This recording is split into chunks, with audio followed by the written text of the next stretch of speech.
Hello and welcome to Reuzel Live. Today is December the 16th, 2024. And today we have a very special presentation all the way from Oneonta, New York. Nate Snyder. Nate, what's going on, man? How are you doing? What's up, guys? How we doing? So it's awesome to be here. Thank you guys so much. Like Nick said, my name is Nate Snyder. I'm out of Oneonta, New York.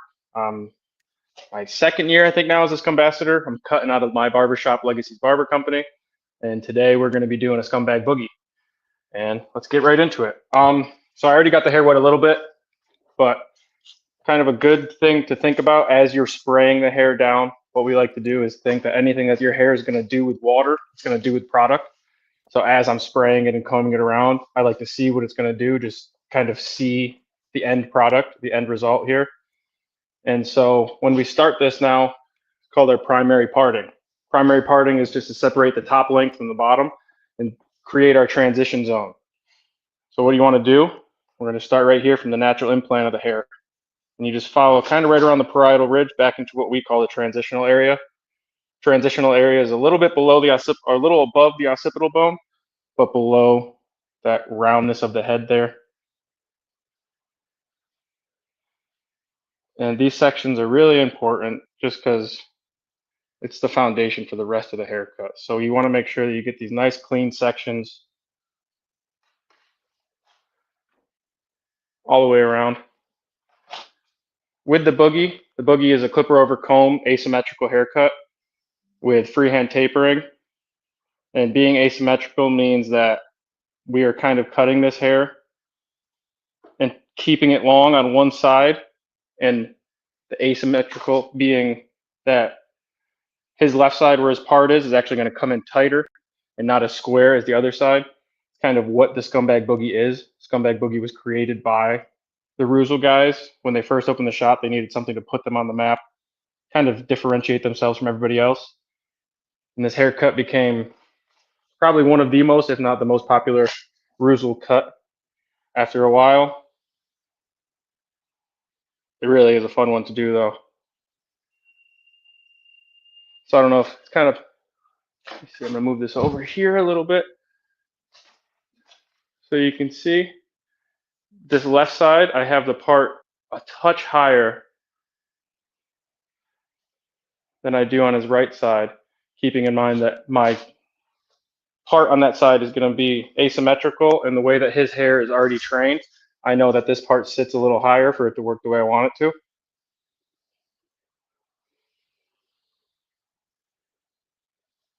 And so once you get that in, now we're going to establish our baseline. Our baseline is the literal base of the foundation for the rest of this haircut. The shorter we're going to go on the baseline, the shorter the transition would be. That means the shorter the top of the hair is going to be.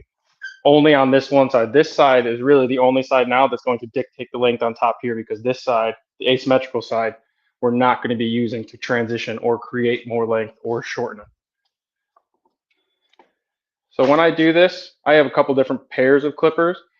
The one set I'm using now just has a regular fade blade. It's a lot flatter, and it doesn't have the thickness that a traditional or like your taper blade would have. I like using a flatter blade for clipper over comb. And then when I start doing the freehand taper, I like to switch to a taper blade. It's a little more forgiving, and I can get that roundness of the blade come off the head. So as we start this baseline, I like to start right over the ear, or what we call the mastoid process. It's the thickest part of the head. And what we're doing is keeping the clipper flat, or at least the tops of the tips of the teeth of the comb are pointed straight up, creating a nice flat baseline here on the side. And we just start from the middle of the ear, and you work forward,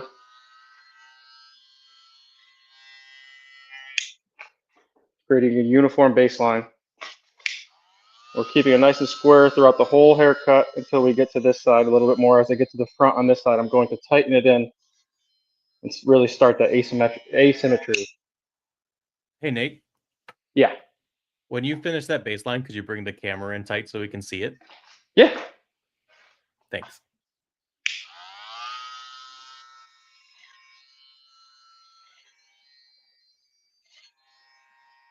As I get back, I center back a little bit, I'm going to move back over to this side of the ear. Establish this square first, and then I'm going to go back in and really attack that asymmetrical side. You'll see in a second. I'll bring that camera in.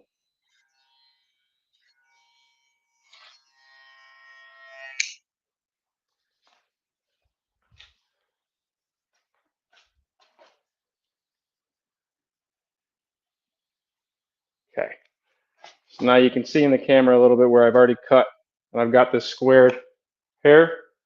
But now as I get now to this side, I'm going to start again above the ear and kind of take away the stuff that I just established, bringing this in almost flat against the head with the clipper over comb.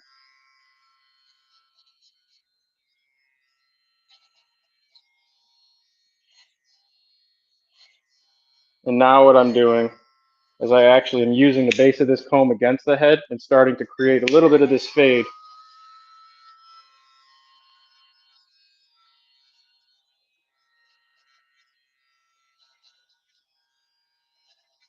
And what I'm looking for as I'm doing this is I'm pulling up and I get the tops of these tips of the teeth of the comb out of that long hair and just to where I can see where my original baseline is.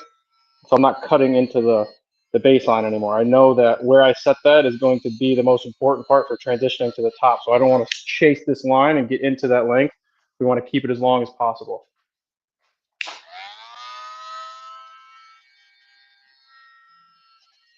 And I'm just going to go around and connect that baseline down a little bit here. Get some of this bulk out of the way.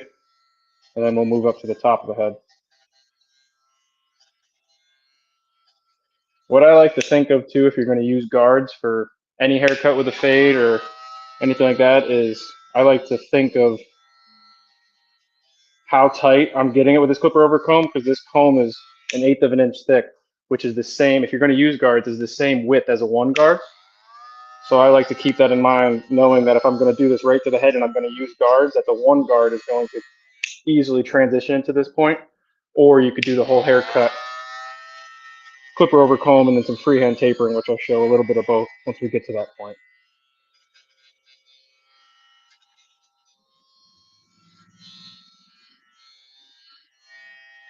And there's really two different things you're doing when you're using clipper over comb. When I'm cutting sideways here, it's more so of a debulking process. Just get some of that long length and unneeded hair out of the way, and then I'll come back in through and refine it with some vertical cuts. It's kind of a good thing to keep in mind when we do these things with scissors, clippers, really any of it. The clippers or anything, when you're doing a horizontal section, you're building weight. So here you're building the weight, and in the vertical section, you're removing it. It's the same thing with scissors too.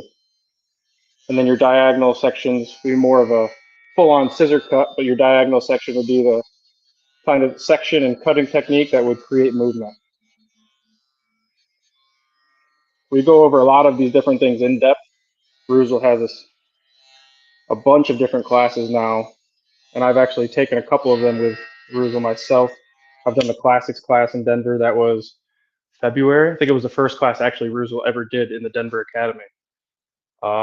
Did the full-on classics class. So we go through this haircut, the boogie, the Vanguard, which is our scissor cut, executive contour, and then a flat top.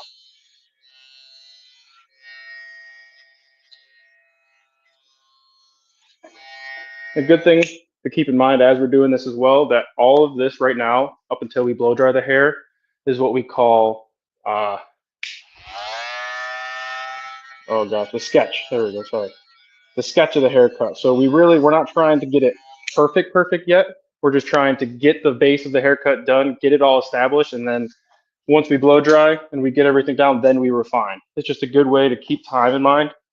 Make sure that you're doing the steps in the right order, but it's not trying to make it perfect yet.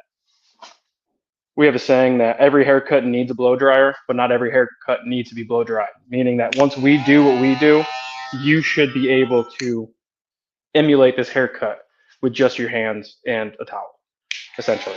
Really what I'm gonna do now is I just like to take all of this hair off on the side, because the boogie is we go down the skin on this. So I like to just get the hair out of the way here before I move to the top. The fade is considered a refinement process. So that being said, we're going to wait until after the blow dry or after we clean up the hair to really finish the fade and then finish the haircut.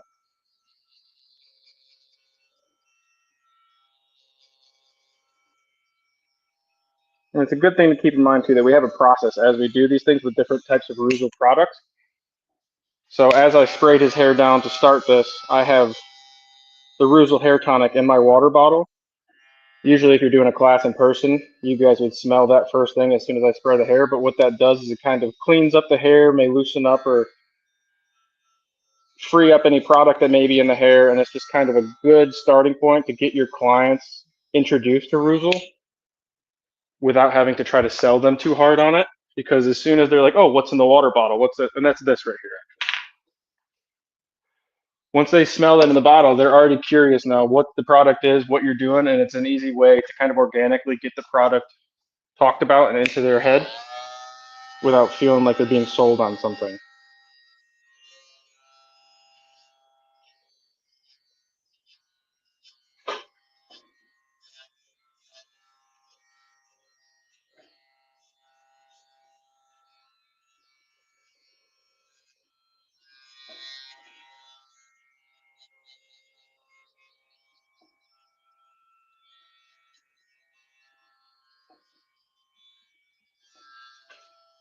Sometimes when you're cutting hair like this and you just throw this skin line in and then you start on the top, your client may think that, well, we're not going to do the fade or we're not going to do, but you just kind of have to let them know that it's just the way the process goes.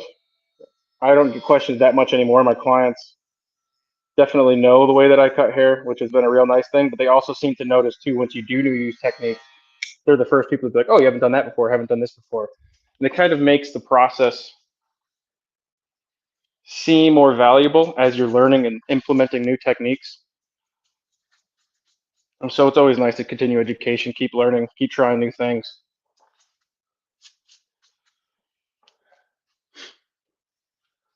I like to use my mirror as I'd say it all the time to guys that I've trained in my shop, that the mirror is the most important tool, at least for me. Your clippers and stuff obviously are doing the work, but your eyes lie to you, especially when you're standing above a client, which we tend to be. The mirror is the one thing that's going to show you the truth. And I mean, or if you want to, you could take pictures too. It's the same concept. The pictures or the phone or the mirror, I'm sorry, they're not going to lie to your eyes. It's going to show you exactly what the haircut looks like. And so it's just kind of, it's a humbling process, but at the same time, it just keeps you honest. So now we're going to start spraying the top again. Get that hair wet, root to tip. You don't want to cut with semi-wet, semi-dry hair, because as you spray the hair with water, you're actually making it a little bit longer. It stretches out a bit. And if you have wet hair and dry hair together, once it's all dry, you're going to have a couple different lengths of hair. So it's just nice to try to get a uniform wetness to it.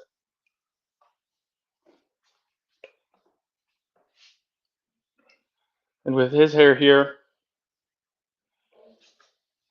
he's got a funny growth spot in the back here. So what I like to do is follow the natural growth of the hair around this cut and kind of move that over with our sectioning now for the boogie. So once you're doing that, the boogie here, you kind of separate just this side away from it to where you're going to pull to that side, but everything else, the majority of this length going away from the part.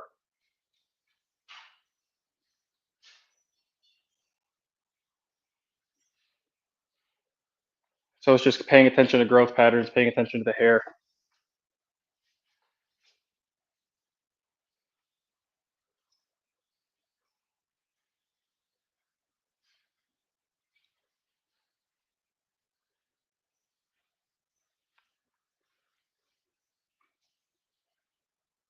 So this is actually one of the things I learned is I like to go from where I just put that part in and catch it. Pull that comb right to your thumb, right to that recession of the hairline.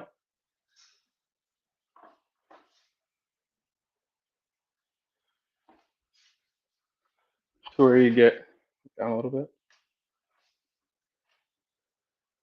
So now you have crown. So we have three different things here, but now you have the crown section is turned a little bit.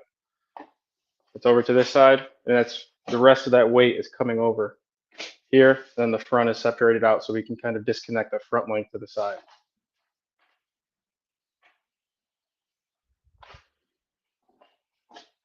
Now we're getting back into that horizontal section for building weight. Kind of, I like to start the same way we did when we started the clipper over comb, right over the ear. You pull that down, you find your baseline, and I like to work back.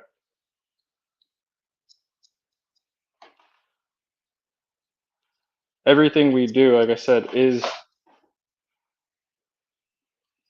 a roadmap now. And once you get this down and you follow this roadmap, it's really hard to get lost because you have so many different guides. As I'm doing this, I have my guide underneath. And then once I make that first cut, now I have a guide here too. So I have two separate guides. And George Akato, in the class I took, he would say it's nothing better than one guide, it's two guides. You can never have too many. And I just like to keep working around here now.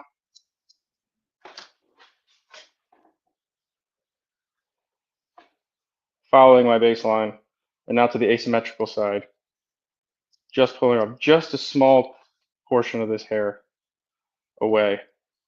And as I get to the ear on the front here, I start to disconnect away from this part because I don't want to pull too much of that length on this side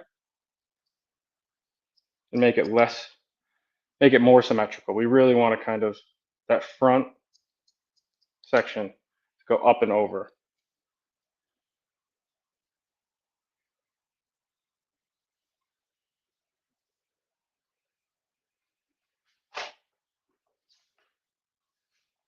And so now you can see how where I had that disconnect for the way his hair grows, now it lays very well. Then we can move to the symmetrical side, if you will.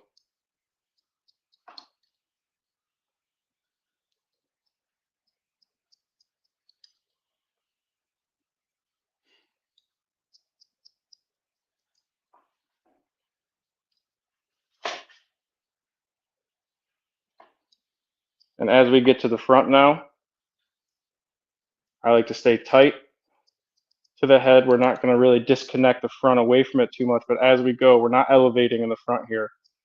We're following a straight line kind of down and just getting as much of this hair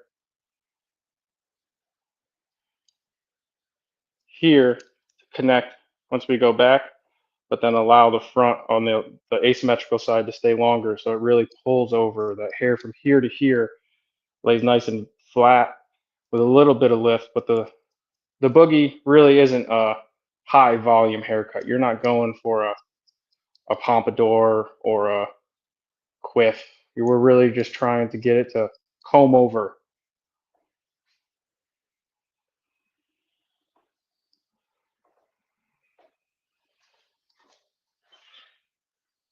It's good to think about as we're doing things, we're doing them in zones, like we like to call it. So this original baseline is really our zone 2. Zone 2, well, so it goes a 1, 2, 3 is a horseshoe, and then 4 is right in the middle. And so I just worked around zone 2 and 3, connecting that baseline to the top. And now what I'm going to do is go zone 4, and we just take them basically a mohawk section from straight in the middle, and we're connecting that length in the front to the length in the back. And I like to do it as a ramp. So we're mitigating some of that length in the back, the unneeded weight and hair, to the front where it's longer. So it's kind of, as we go, we're going to sit down. I just like to keep continuing that back.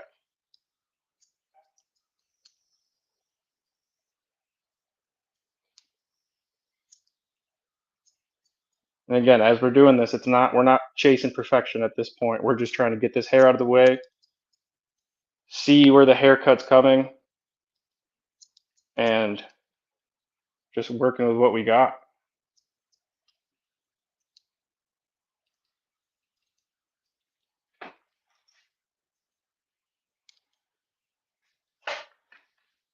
And so now you can start to see that I've created a guide now from that middle section to the center here.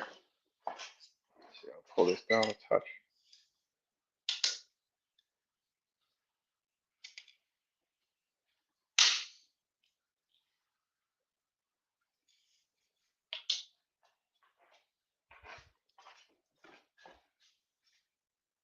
Once we pull up here, I'm going to go square off the top of the head, 90-degree cut.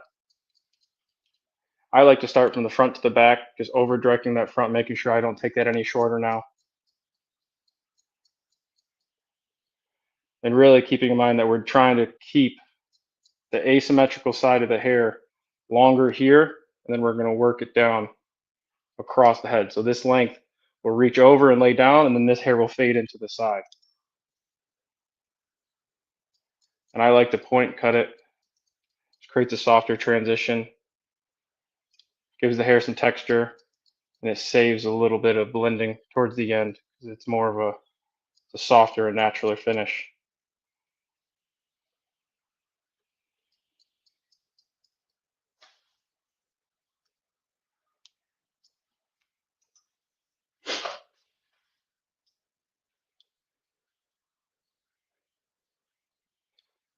I'd like to throw it out there now, I guess, see if anybody in the chat, if we have any questions as we're flying through right now.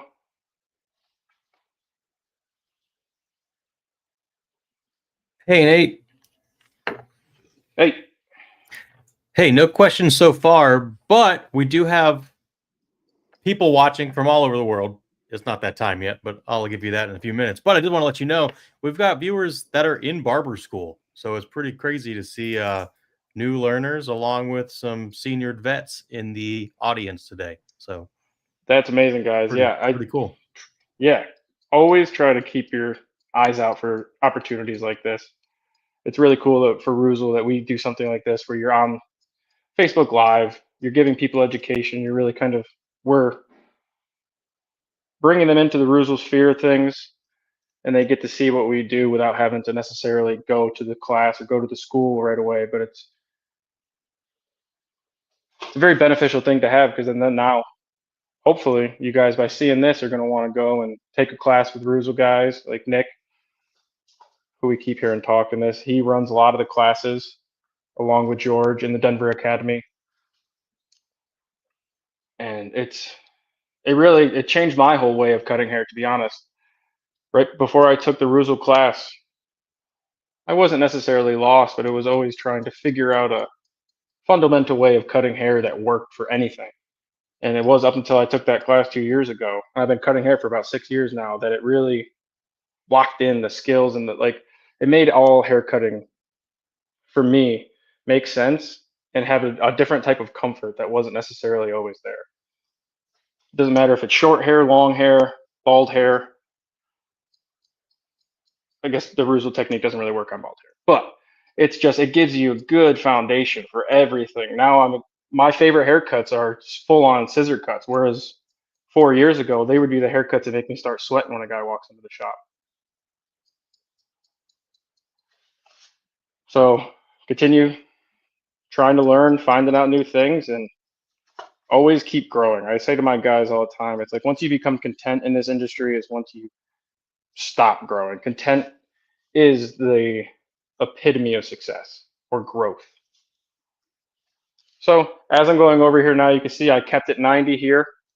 It's nice and flat along this edge.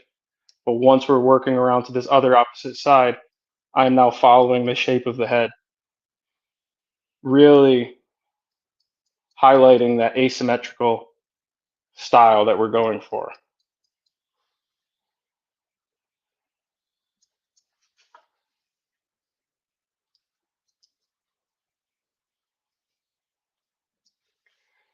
So you can start to see it even.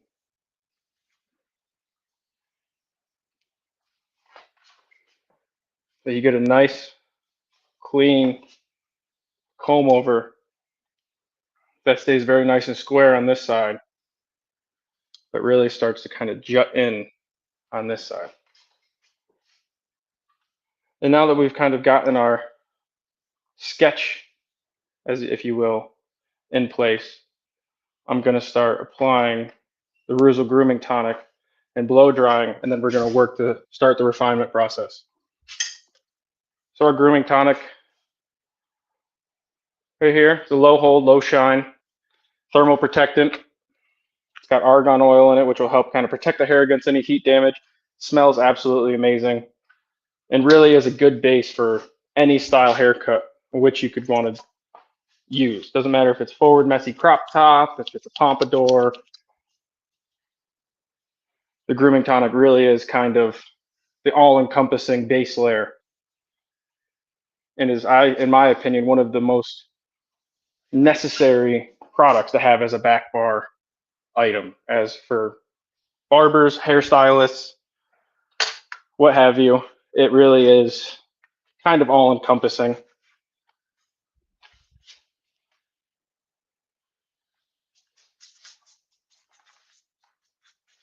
And so now as we start this blow drying process, I like to put on what's called the condenser here. It just condenses that air into a smaller section, or the air into a smaller section. And we start in the back of the head. The reason we start in the back is we don't want to start drying the hair from the front back and then putting dry hair onto wet hair. And so starting here, I'm going to start in the back and just kind of lock these hairs into place, getting that part to where I want it to be. And then we're going to start again, paying attention to hair growth, not forcing the hair to do anything it doesn't want to do.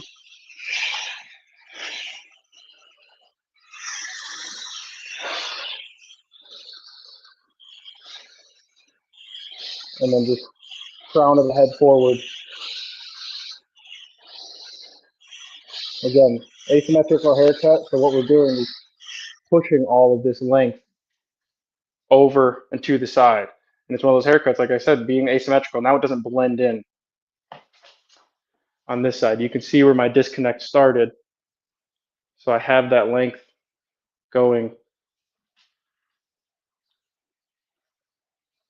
down and away from the head to really keep that length in the front there.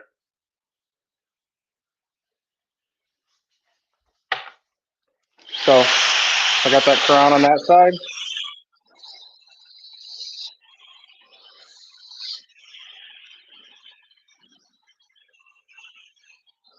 Do a nice C. If you go with the comb or brush and then write a C on the head and grab it, you can pull it over. What I'm doing here is just giving it enough to give it an up and over look, but we're not going for high volume. So every other one, I'm going to start pushing it through there and just getting that hair to where we want it sitting before we get into this refinement.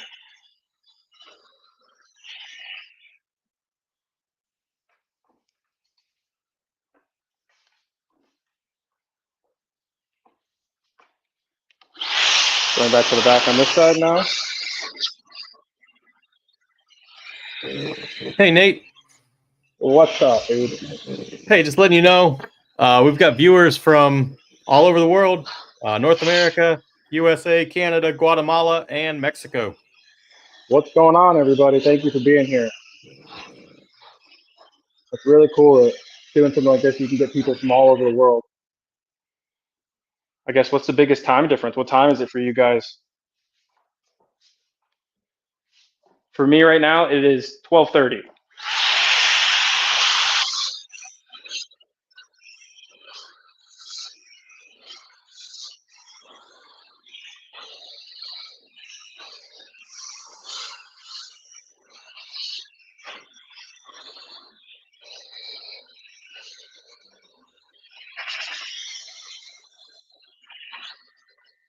A good thing to keep in mind here too, is a good place to show you now, is you don't even need to have that brush when you're blow drying this hair. Your hands work just as well, and if anything, you're now showing your client as you're doing this that it's not this big fancy or unattainable thing. If they do want to blow dry their own hair, you start doing it with your hands, manipulate the hair. Don't make it seem like an overly complicated or hard process. Don't get me wrong, sometimes it's hard to encourage or get your guy clients to want to use a blow dryer, but it's never a bad thing, especially with a haircut like this.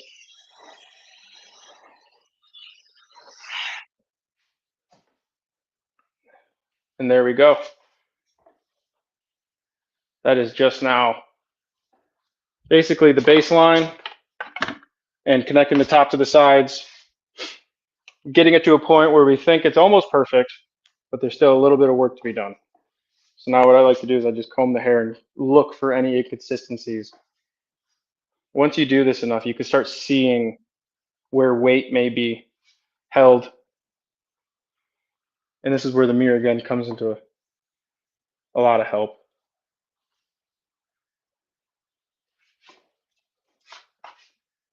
So once you find those weight spots, now I'm using my blending shears and just going up and softening these spots. Hey, Nate, Yes. can you pull the camera in close and show everybody what you mean by weight? Yes. Thanks. Okay. So as I comb the hair down, you start to see these heavy spots in these dark areas. And then so when we see these, this is now where we start to soften those spots and blend it in, what we like to call refining now.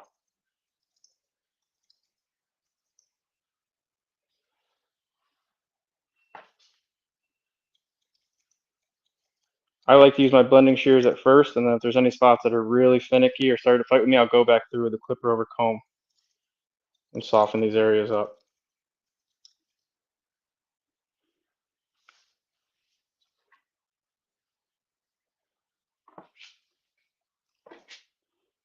So I can see weight along this front here too. So now what I like to do is pull it over and horizontal just to take out some of this weight. But doing so with the blending shears isn't removing a ton of it.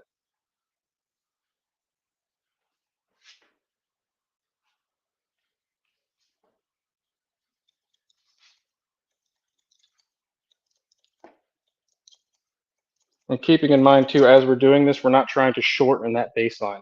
We're just trying to soften that transition of this hair into that baseline. Everything we're going to do now following is never going up into that baseline, because then we start taking away that squareness of the haircut, and squareness is a masculine shape. And so we want to really keep it nice and square, natural, masculine.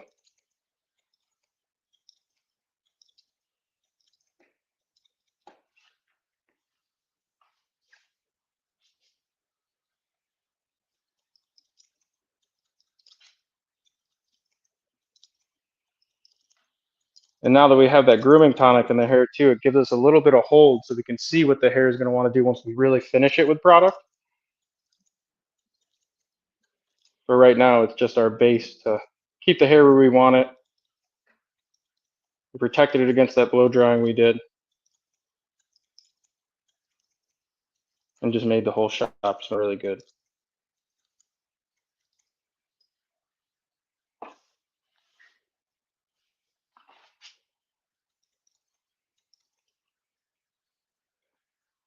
And once I blend in that side, which I think looks good with the blending shears, the thing that Rob, Bloody Butcher, as we all may know him, does a technique called bloody knuckles.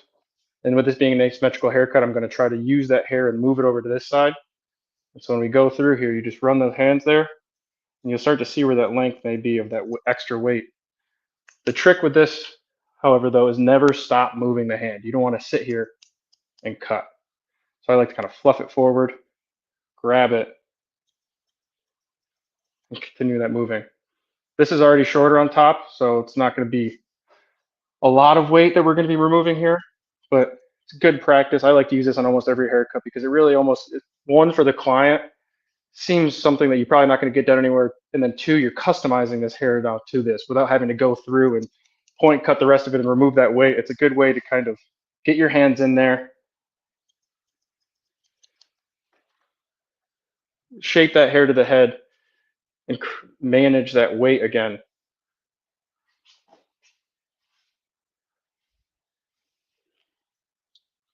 Because I've seen it a lot and I've done it as well. Sometimes it's hard when you're doing scissor work to get that weight management in the right areas, especially as when you're cutting hair, we're putting a lot of straight lines on rounded surfaces. And what you're doing when you're cutting the hair from the front to the back, really, that hair in the front is going to be longer than the hair in the middle, and the hair in the back is going to be longer than the middle, just because you have that roundedness here. So we want to kind of, when we're doing that bloody knuckles, and I'm going through and I'm just using the roundness of the head now to control that weight and shape it to the head. I think it makes the haircut grow out a lot nicer. And in my mind, that's what is indicative of a good haircut. It's not how does the haircut look when the client left the shop, but how does it look in 2 weeks? How's it looking once they come in for their next haircut? Did it grow out well? Is it attainable for them? That's my big kind of thing I think of when I look at that stuff. So now, like I said, you could do this with a number 1 guard and go through here. I like to do it with a clipper over comb. And so what I'm doing now with the taper blade, I just hold this comb flat against the head here, keeping in mind where my baseline was. I'm just pulling up and flicking out once I get up towards that baseline, knowing that underneath that baseline is already the width of this comb.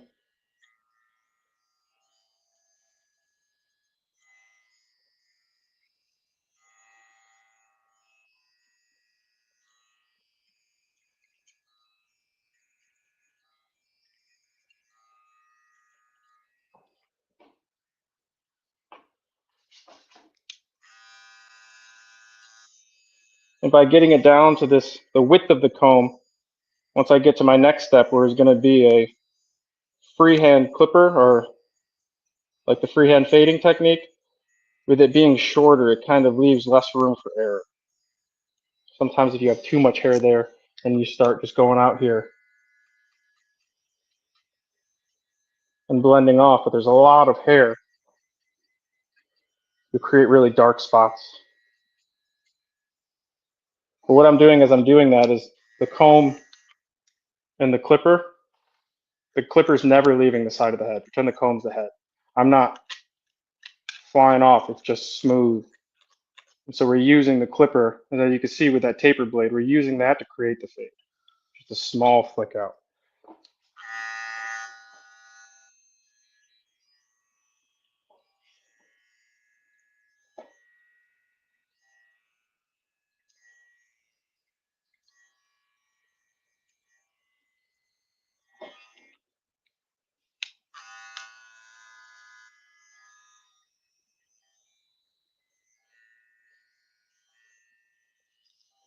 Is there people in the chat that you guys have tried this technique before? Have you tried to do your freehand technique or fade without using guards? I'm just curious.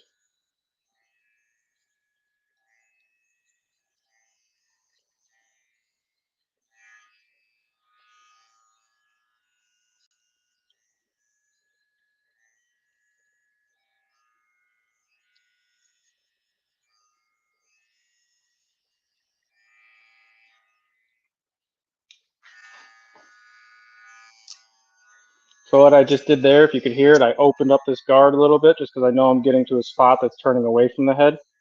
Just giving myself a little bit more room to fade in here and just mitigate any potential accidents.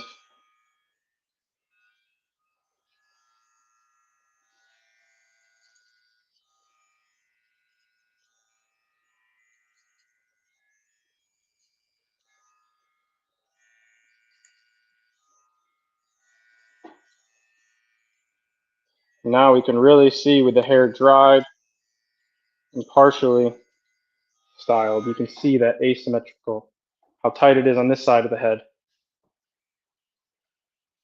how square it is right here.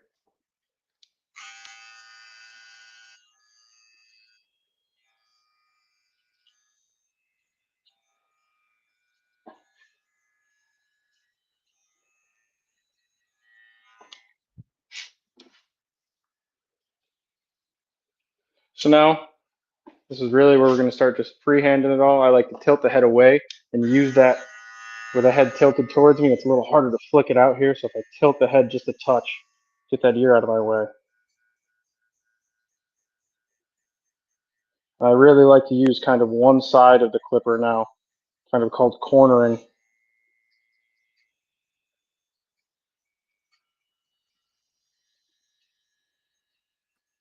Hey, Nate. Yes. Can you turn the chair with the model facing the camera so we can see the angle that you're coming in with your clipper? Yep. Like that work? Yes, sir. Yep. So kind of just Cool. like this, his head's tilted away, and I'm just using that clipper kind of as I'm pulling out here, because the way his head is now is just kind of doing the fading for me.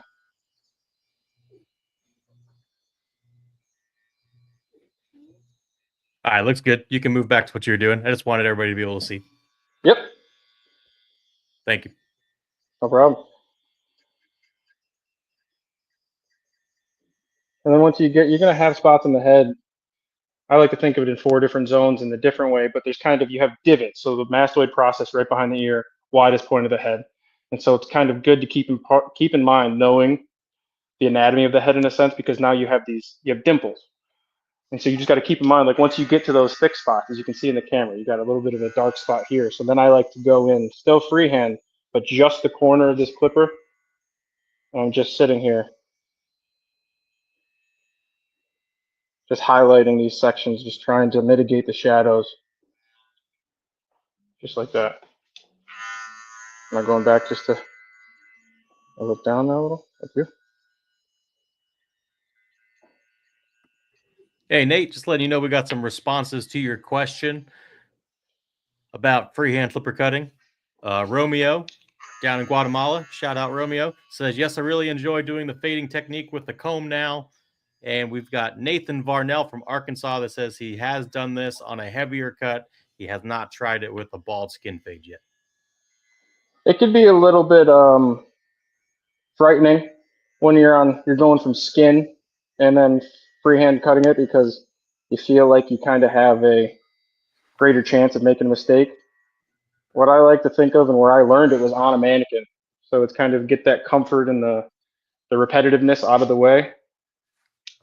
And if anything, start with just, if you're saying a longer kind of cut, or start in a taper or something with a smaller area, or with a client that trusts you and wants to kind of be not a test dummy, but just somebody that,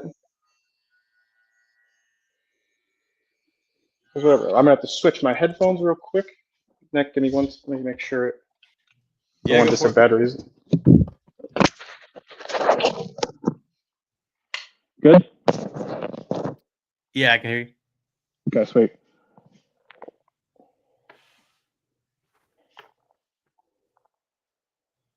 So now I'm just using my mirror to see the parts that I may have left a little bit of weight, and it looks like this side still got a touch.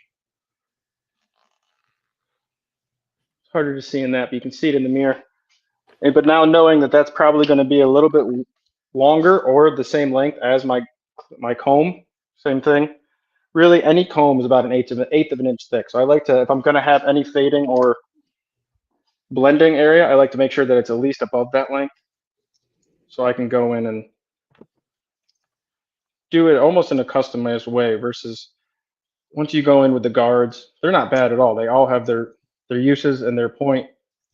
But I find that once you get this style and this technique down, you can get through a haircut in a little bit faster, but you can also really customize it to a client's head. Hey, Nate. Yes. Hey, so earlier during your presentation, I asked our viewers what products they wanted to see used for this boogie. We got a couple different answers. We got red and severed head. We've got green for a classic look. We've got blue stronghold water-soluble pomade. We've got quite a few options, so use whatever you feel best suits your patron and their needs. There's some great taste we got in here, though. Those are all great combos. You can use them by itself. You can mix just about any of our products together.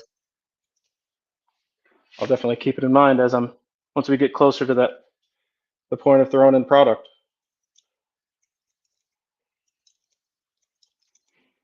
Now I'm just going through and softening these dark areas. Ever since I've gotten with Reuzel 2, I was introduced to the shears that I've been using in this, and it's the Mitsutani blenders, and I have the actual Scorum Brutalists that Lane himself designed. And it really doesn't matter what kind of tools you use. I mean, you could do a haircut with kitchen shears, but I've found that these have been some of the best shears I've ever used, and they're all completely designed. It's the whole Scorum line we have now. And for those of you in the chat that didn't know what Scorum is, Scorum's a barbershop that started Reuzel a little over 10 years ago now. Scorm's a bit older than 10 years, but means scumbag in Dutch. So when you watch us, and we have all these little sayings, but we're technically a Scumbassador now, or if you work at that barber shop in Rotterdam, you're a scumbag barber. Just a little play on words to kind of differentiate us from everybody else. We're a little more punky, a little bit more,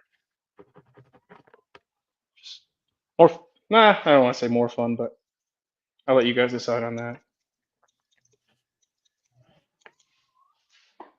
So now that I like that, I'm just going to go in again here, and we're going to freehand blend that bottom skin line out. I'm going to open this here. I just want to hit, see, one dark spot, kind of in that same area. You get those transitional, get those divots.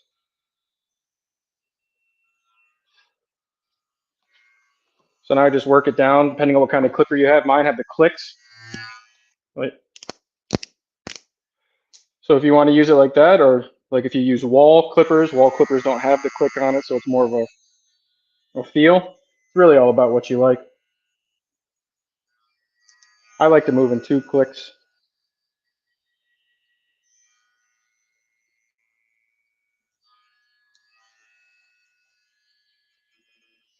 I did have a pair of the Keone Reuzel clippers. I actually went and took a class at the Old School Barber Academy in Rotterdam in July with 7 other Scumbassadors. When I was there, I bought a pair of the Reuzel clippers and I dropped them. The bracket on them stretched out, and now they shake all over the place, so I can't use them anymore. And they only sell them in Europe, so they're just a nice paperweight. But they really are great shear, great clippers. I mean, Hey, there's still a nice clipper for your collection to have on display. they really That's are. what I got. Yeah, I got mine on display. yeah. I don't use them, but they're on display. And I like the way that they get like a patina to it. The paint chips a little bit. They kind of get this just rough around the edges look to it that really kind of, I think, shows the Reuzel, our style of everything. It's a little grungy, a little out there, but kind of always totes back to the old school style of things. Nate, did you say what clipper you're using right now? What are you Right rocking now, with? these are the Cocos. I think it's how you say it. They're a newer clipper company. I really like them. I like them. They are the ones that came with this taper blade on it. And they kind of have this, you can see in the front here, it's kind of like how the high-vis, the wall high-vis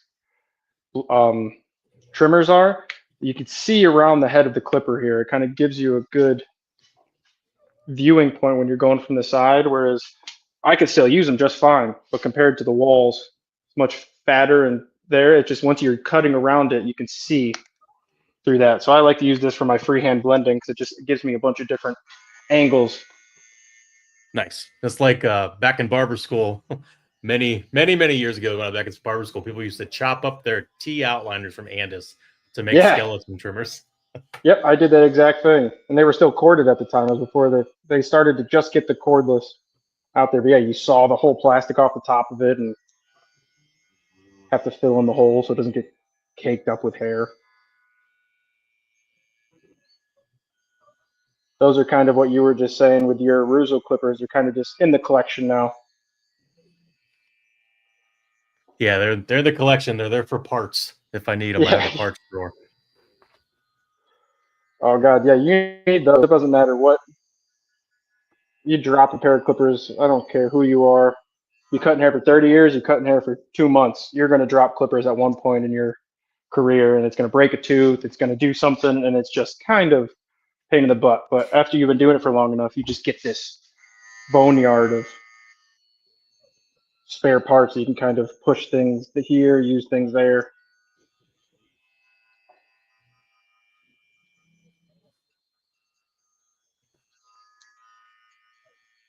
I think I've used just about every type of clipper now, except for what's Andis's main clipper? Masters? Yeah, never used those. I'm sure they're great. They just look very heavy. They were nice when I used them back in the day. They eventually moved to cordless, and I didn't really get to mess with them too often. But they were nice back in the day. Hey, tell us about your fading technique. Are you opening and closing the lever at all? What do you got going on? Yep, so now as I'm refining here, I just see dark pockets. And so I'm opening and closing and now just hitting it with a corner. So I'm just kind of going in at it with just the corner of the clipper and fading up into it like this. And I'll kind of see. Let me see if I can get him tilted right there. So you can see my clipper is kind of sitting off the head, just so the corner of the clipper is here. I'm just going in there, and I like to call it highlighting, point cutting, I guess, if you wanted to, on a smaller scale. But really, I'm just hitting these dark pockets, keeping in mind, like I was saying earlier, the divots around the head. And so we're just shadowing now, just getting a nice blurry fade.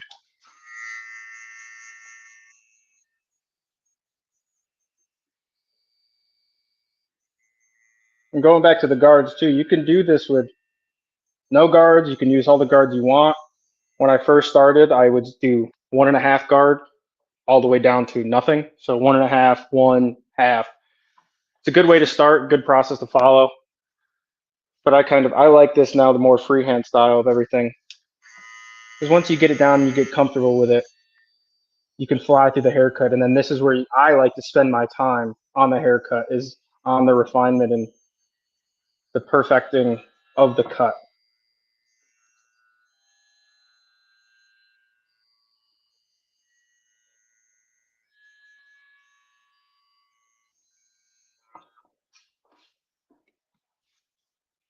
Once I get that to a point where I like it, I'll comb all this and make sure it's sitting where I want. So now I'm going to go in with my shears along this darkened edge, kind of doing the same thing I was just doing with my clippers. But now I'm just going to point cut and soften up some of these dark spots. With my blending shears, you can use your straight shears if you want.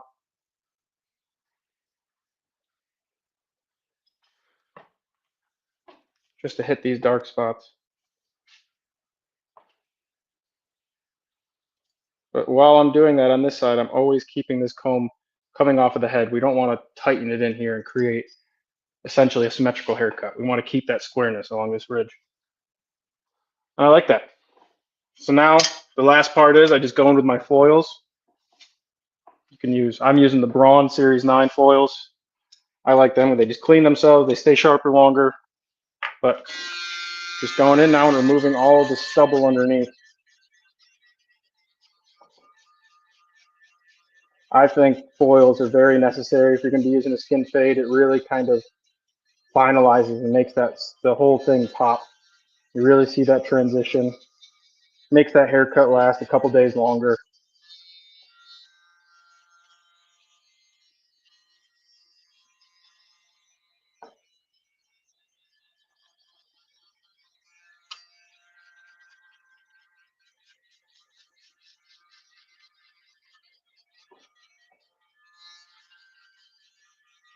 Now when I'm doing this, I'm starting to now think about what products I'm going to use to finish it, to style the rest of the haircut with. And I'm thinking I'm probably going to use the Reuzel and Liquid Death collab of the Severed Head Pomade as my base. And I like to use a water-soluble base. So like I heard Nick say that we had some red, the blue, anything really water-soluble. Depending on my client, I like to use, if I'm going to use the grease with, I'll use that as a base just so you're coating that hair in a product that is going to allow that grease to do what it wants, but not make it so hard to wash out, just being made with beeswax. It's not water soluble, so it takes a little bit more effort to clean out. And I think depending on the individual, that works great for some guys if they really want to have a product that's left in their hair and can be used for a daily style over the next couple days. Or they want something that when they go home, they can wash their hair, clean it out, and it's gone. So I think mixing a product that is water soluble with the grease, you get the best of both worlds. And then your client has a little bit easier time of getting it out of their hair at the end of the day.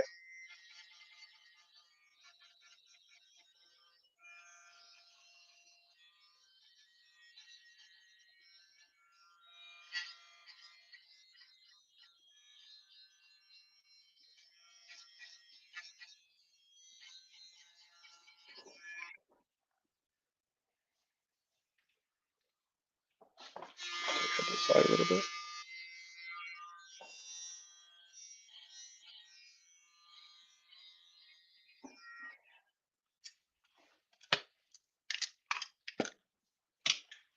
Once I do this beard here too, I'm probably gonna fade this in before I get down to it. Same thing, just clipper over comb again. Using this comb to follow the shape of his face, keeping it flat here.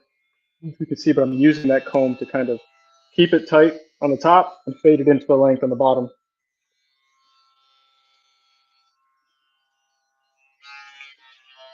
And I just have this clipper open and just softly.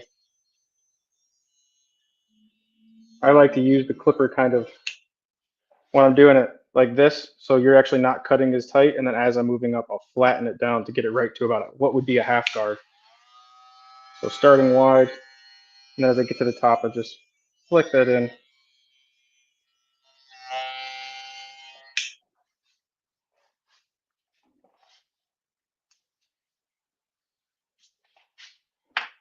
Just soften that up. And last little touches.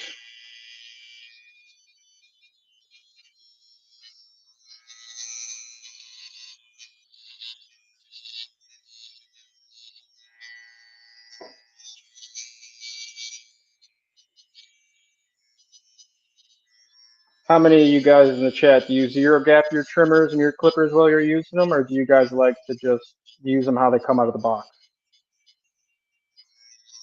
I know some people like to just use it as they are out of the box and they work fine. Other people like to get them so they really hit tight.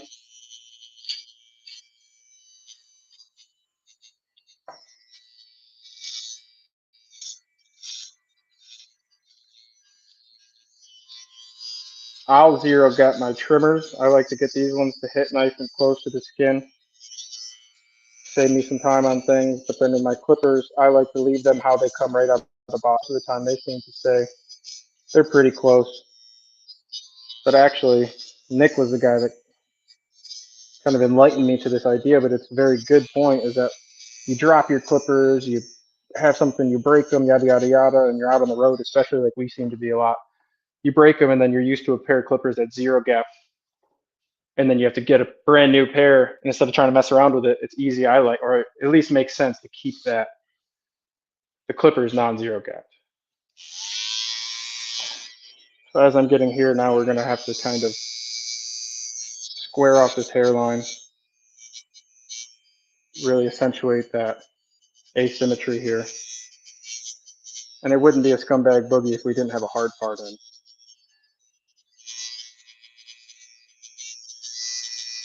And so with Derek, we've been doing this haircut now for a couple years. So his part and length and everything's been established great. So what I like to do is I like to go in from the top, flip that over and just touch that hairline. You don't want anything, we're not going for a racing straight, just a nice clean part. Let's see if I can move him down a little bit.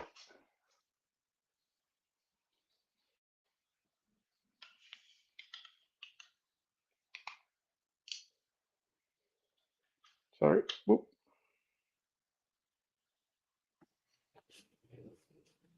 You're good. We just appreciate you changing the angle for us to see. Yeah. So just pull that up, and I'm just touching. It really does finish off this haircut nice.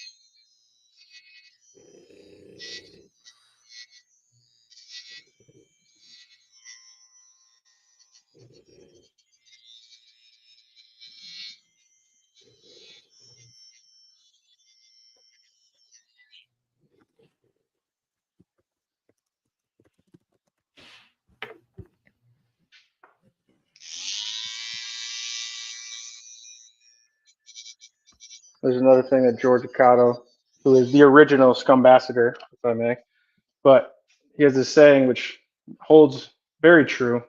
Us barbers, hairdressers, what have you, we do cut hair for a living, but really what it seems like is that we comb hair for a living. I mean, I've cut a lot, but what I'm always doing the whole time is always using this comb, pushing the hair around, getting it to a point where I can use it in the way I want.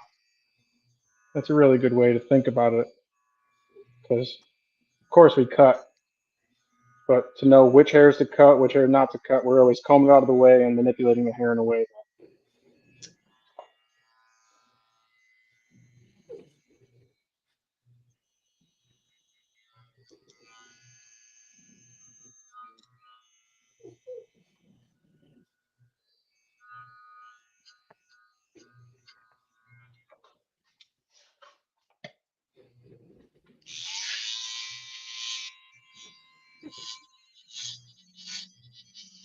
I just want to hit these beard lines quick for you guys, just because I don't want to do this whole haircut and then show you the finished project, but without the beard. Usually we take it down to about a 1 guard. I'll probably get that done once we wrap up the live quick, so you can see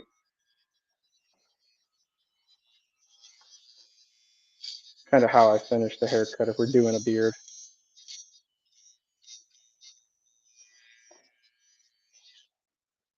Which I can throw a little knowledge, I guess, at you when we're doing this. The last part of the bottom line, flip him around.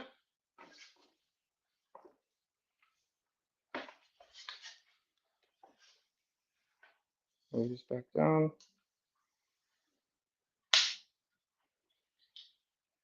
And grab a headrest for him. It's the little things. When instead of having your client go ahead and just hold their head up for 10, 15 seconds, just give them their headrest. Give them something just to make them comfortable. Put your head right back for me.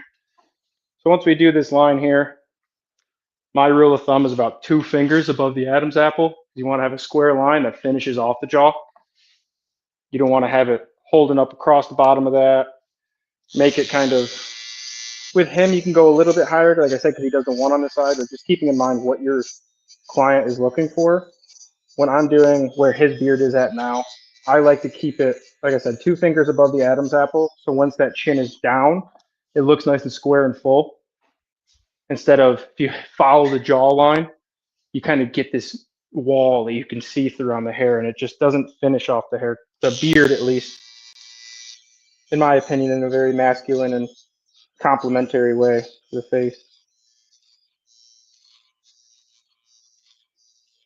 And that's not saying you can't go up towards the corner of the jaw here, but it's really what you're doing is you're establishing 2 finger lengths above the Adam's apple in the middle, and then you're connecting it to the corners.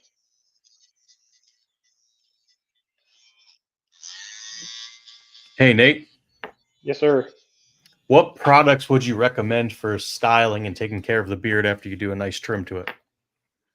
So what I would do, what I really like using is a kind of a plethora of products when we're doing a beard, but I would start, like once I'm done here, I can show you what I'll be using. But I like to start, well, I like to use 3 different products. Let's see which ones. Yeah, so this is our clean brush line.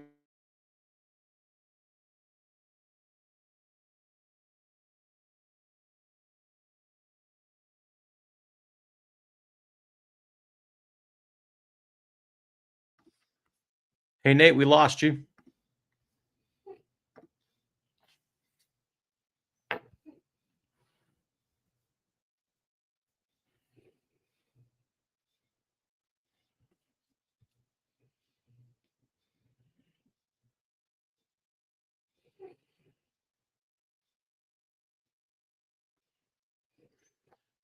Sorry about the technical difficulties, everybody's. I will try to get in touch with Nate, and I'll be right back.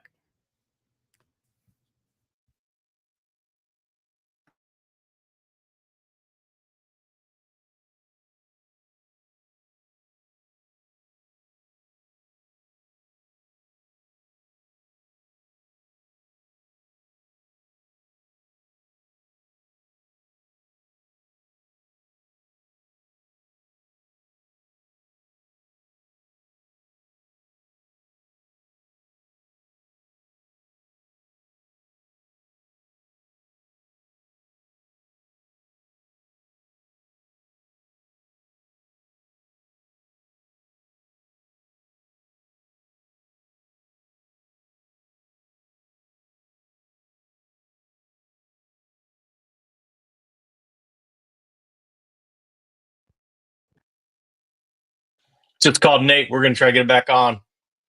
We were doing so great. He was so close to finishing, and then it cut out. Technology, right? All right, looks like he's back, and I'll let him finish out the day. Hey, Nate. All right, give me 1 second. All right. All right. Before we had some sort of technology problem, you were talking about what beard products you like to use. We're talking about the beard products. Let me see the microphone for some reason. All right, give me a holler real quick, see if I can hear you through the headphones. Can you hear me now? It's playing through my phone, but if you can hear me fine through the phone. Totally good. Yeah, Okay. you're good. Let's just finish it up. Yep. So I was saying, I like to use 3 different products when we're doing the beard stuff. This is our clean and refresh, our clean and fresh line. I like to start with the thicker product, the beard. God, why can't I think of the word? Beard balm. Sorry. I use the beard balm. And what I like to do is use the back of my nail to get this product out.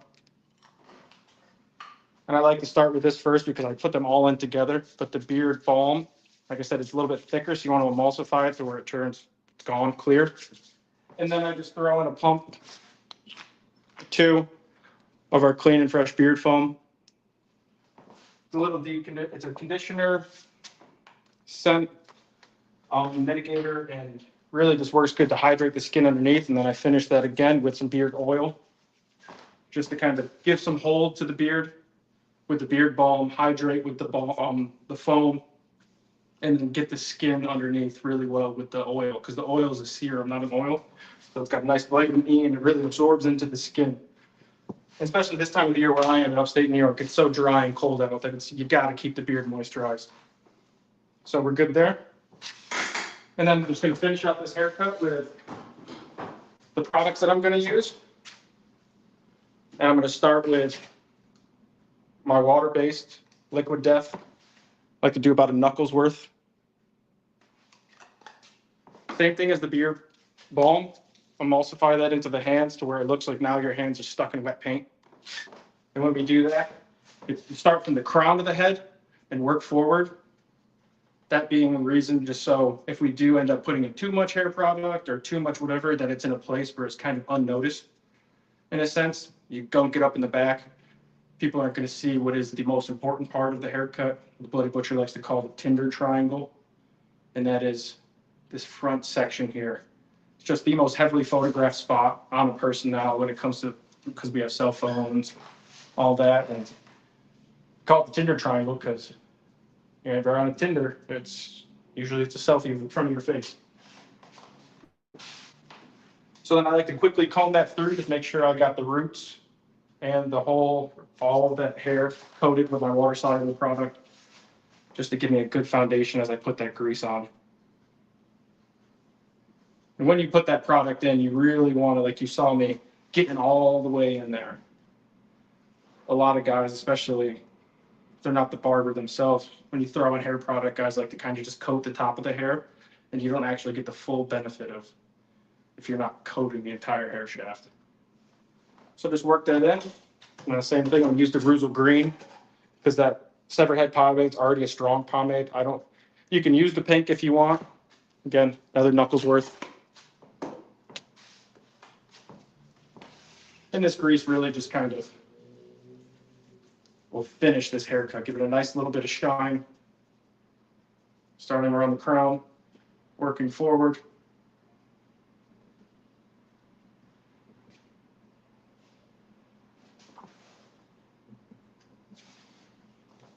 And I like to use a thin comb when I'm going to finish this now, using a thin side of my comb.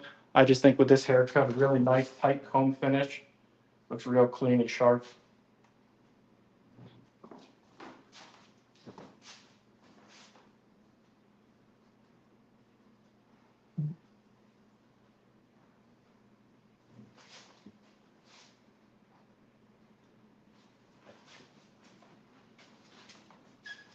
And once I work it in there, I like to start back here now as I'm styling.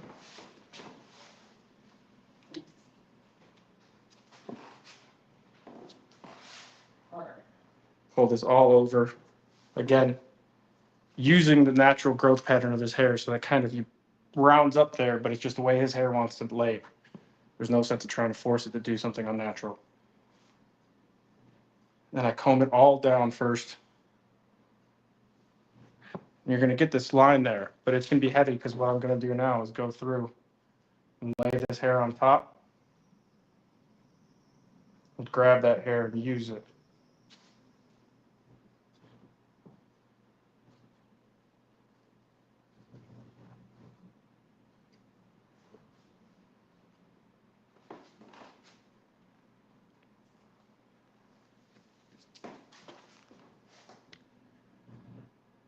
And Looking good, Nate. Looking good.